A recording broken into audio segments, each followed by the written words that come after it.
Hi dears, welcome back to my YouTube channel. ഇന്ന് ഞാനിവിടെ തയ്യാറാക്കാൻ പോകുന്നത് പോപ്കോൺ ആണ്. ഇത് മിനിറ്റുകൾക്കുള്ളിൽ നമുക്ക് തയ്യാറാക്കിയെടുക്കാൻ പറ്റും. എത്ര കുക്കിംഗ് അറിഞ്ഞൂടാത്തവർക്കും കോൺ വളരെ പെട്ടെന്ന് ഉണ്ടാക്കിയെടുക്കാൻ പറ്റും. അതിന് വേണ്ടിയിട്ട് 1 ടേബിൾ സ്പൂൺ ഏതെങ്കിലും ഒരു ഓയിലും അതുപോലെ തന്നെ കുറച്ച് ഉപ്പും കുറച്ച് മഞ്ഞൾപ്പൊടിയും കുറച്ച് കോണിൻ്റെ ആവശ്യം മാത്രമേ ഉള്ളൂ. ഇനി ഒരു പാത്രത്തിലേക്ക് 1 ടേബിൾ സ്പൂൺ എണ്ണ ഒഴിച്ച് കൊടുത്ത ശേഷം അതൊന്ന് ചൂടാക്കണം. അതിലേക്ക് ഞാനിവിടെ ഒരു ബൗളിൽ കോൺ എടുത്തിട്ടുണ്ട്. എണ്ണ ചൂടായ ശേഷം അതിലേക്ക് ഇട്ട് കൊടുക്കാം. ഇനി ഇതിലേക്ക് 1/4 ടീസ്പൂൺ മഞ്ഞൾപ്പൊടി.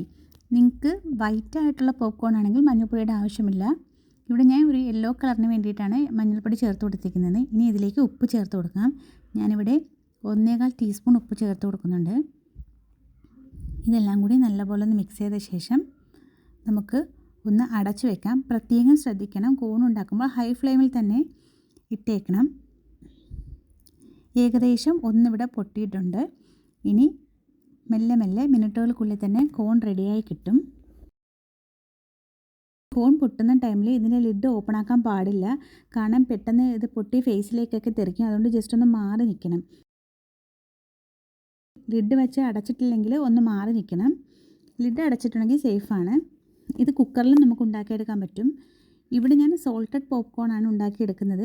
നിങ്ങൾക്ക് സ്വീറ്റ് പോപ്കോണും അതുപോലെ തന്നെ അതർ ഫ്ലേവേർഡ് ആയിട്ടുള്ള പോപ്കോണും എല്ലാം ഉണ്ടാക്കിയെടുക്കാം. കാരമൽ പോപ്കോൺ അങ്ങനെ ഉണ്ടാക്കിയെടുക്കാൻ പറ്റും.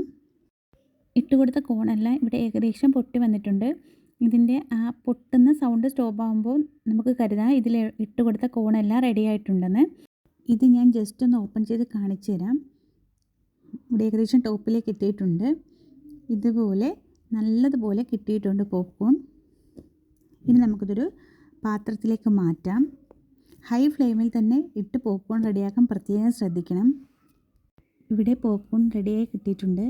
ഇത് കുട്ടികൾക്കും മുതിർന്നവർക്കും ഒരു ഹെൽത്തി സ്നാക്സ് തന്നെയാണ്. വളരെ സിമ്പിളായിട്ട് ഉണ്ടാക്കിയെടുക്കാനും പറ്റുന്ന ഒന്നാണ്. സോ എൻ്റെ വീഡിയോ ഇഷ്ടമായാൽ എല്ലാവരും ഇതൊന്ന് ട്രൈ ചെയ്ത് നോക്കണം.